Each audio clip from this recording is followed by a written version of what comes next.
Recently on the ResetEra forums, Frank O'Connor of 343 Industries had this to say about the rumors that the team is re-evaluating their loot box implementation in Halo 6. This is bunk. We're not re-evaluating anything significant. And Microsoft isn't designing anything for the next game. 343 is. We watched the EA Battlefront thing with the curiosity you'd expect, but our current rec system is player-focused and well-liked and unintrusive as far as these things go. This warped logic has me scared about Halo 6. Well, I think 343 is a great studio with a lot of ambition and love for the series they're working on, despite decisions I disagree with as a Halo fan. Calling Halo 5's loot boxes unintrusive or well-liked is simply untrue, in my opinion. Outside of Halo 5's community, the rec system was almost painted in a negative light. Halo 5 has turned into the rec system. Halo 5, they should just rename it Halo 5 Guardians, Halo 5 Requisitions.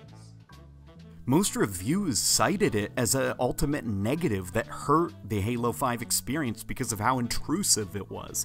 And as far as the Halo community goes, things seem pretty murky. It's hard to tell how much of Halo's population actually likes or dislikes it. When asking the people who do like it to explain why, they usually recite things that have been bouncing around the echo chamber of the Halo subreddit for a while, without going into specifics. It's only cosmetic. It only affects Warzone, it's optional, free DLC, and so on. Nothing specific, so it's hard to tell if they even truly personally like it, or if they're just reciting what they've heard a popular person say. Halo isn't in the best of states in regard to public reception to the series. Halo is definitely past its prime and is sort of viewed as Microsoft's last cash cow that's slowly dying itself. So it's easy as a Halo fan to come to the series' defense immediately when people just shrug Halo off as, oh, that series that used to be good.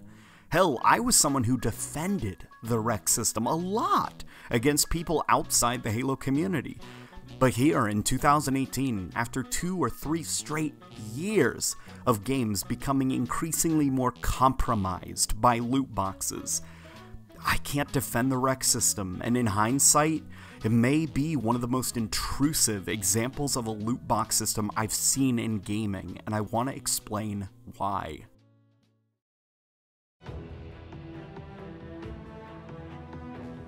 Halo is a series known for cosmetic customization. Since Halo 2 first introduced the ability to play as an elite or a Spartan, the series only got more robust and more fun with each release, ranking up, unlocking armors to wear, doing specific challenges to unlock special armors, so that you can then brag and wear them in front of your friends in custom games or online. It was awesome! Call of Duty may have been going hard on the gun and loadout customization, but people understood that when you bought a Halo game, you were buying a game with a fun player customization system and a rewarding unlock tree to follow. Halo 5 has no unlock system. Similar to a mobile game, the only way to get new armors is by opening loot boxes. During Halo 5's beta, people complained about the rather simple unlock system and simple character customization system that it had, to which I believe Frank himself said, "It will be different in the final game." Little did we know that he meant, we will be replacing the unlock system with a Master Chief themed slot machine, and yes, it accepts credit cards. I see Halo fans on Halo subreddit try saying, "It's only cosmetic outside of Warzone," as if this is an excuse. Halo is a series known for being sort of a fashion show. A big draw of the game is customizing your Spartan. 30% of the online experience in a Halo game is mixing, matching, and unlocking new armors. To dismiss the slot machine and lack of progression system as, "It's only cosmetic," is to miss the point. It is cosmetic, and cosmetic unlocks happen to be a large part of the Halo Online experience. Instead of VidMaster challenges, you have a rec pack for $2.99. Instead of the chase to get Hayabusa that had the player doing a list of challenges, one of which required you getting all achievements, a show of skill, you have a rec pack for $2.99. Instead of an actual progression system that doesn't have you gambling either your free time or your money, you have a rec pack for $2.99. Halo 5 doesn't even have a way of getting stuff without interacting with the store and opening a loot box. So in that way, yeah, the rec system is incredibly intrusive. You cannot do anything cosmetic related unless you enter the store and interact with the slot machine. Games such as Call of Duty catch flack for their loot boxes, but I don't have to open a special loot box in Call of Duty to get an attachment for my gun. I unlock that attachment separate from their World War II themed slot machine. In a series known for cosmetic customization, they took everything cosmetic, threw away the beta's progression system, and instead wheeled in a slot machine and made it mandatory to interact with the slot machine if you want to get anything. This is not optional. This is intrusive.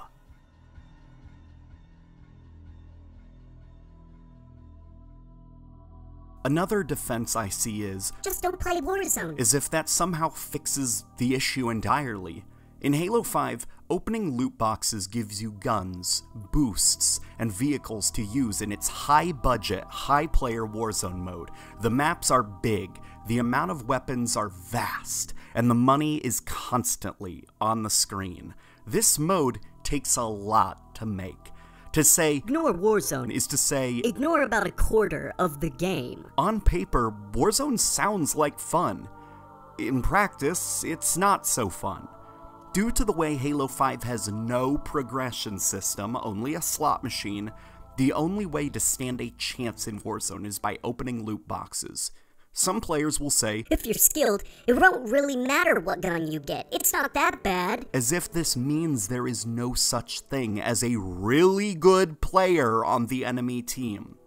Halo 5 has a very aggressive, skill-based matchmaking system, on top of a movement system that makes the game incredibly sweaty and unpredictable. Me, a skilled player who doesn't pay money, versus an enemy of equal skill who does pay money and has an endless supply of Nornfangs and Oni Wasps? It doesn't take an expert to know who will win. Even if you choose to ignore the constant interaction with the loot box store, even if you are able to resist the flashy lights, encouragement to buy loot boxes, and temptation in every Warzone match, mathematically, I bet you that some of your deaths will be done by someone who is using a weapon they bought in a loot box. That death was not optional for you. That player bought an advantage over you. That's unbalanced. That's intrusive. There was no way you could just ignore the fact he had a better gun than you that he got via a loot box. And okay, let's go back to the just don't play Warzone argument. Fine. But that doesn't stop Warzone from draining resources away from other parts of the game. I bet you $10 right now that if Warzone, a pay-for-power based mode that exists to get people to buy loot boxes, didn't exist, Halo 5 would probably have AAA developer-made big team battle maps. The game would probably have an actual progression system. The rest of the game would probably have a lot more polish.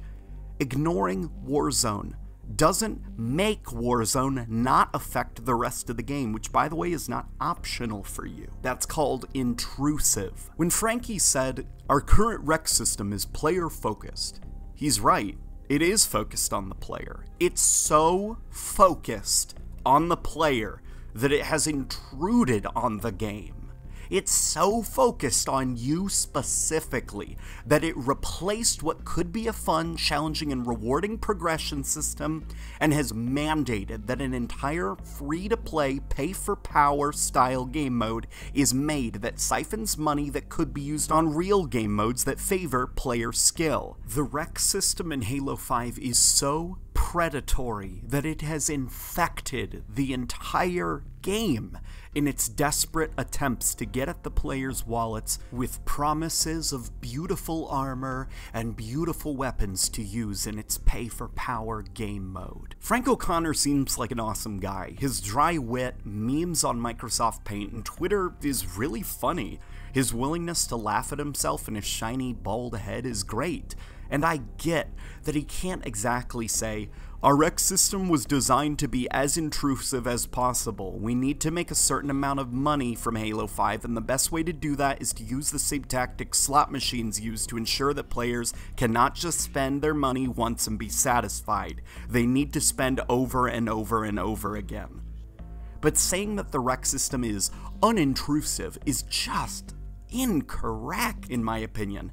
It's infected the entire Halo 5 experience. And to say it's well-liked is just wrong as well. Some players in the Halo community may defend it for one reason or another, but the condescending rec system video that 343 released 3 years ago wasn't well received. Get the fuck out of my... Won't rec packs with special weapons break the exquisitely refined balance of arena multiplayer? Secure your noise hole, soldier. Grown-ups are talking. Damn it.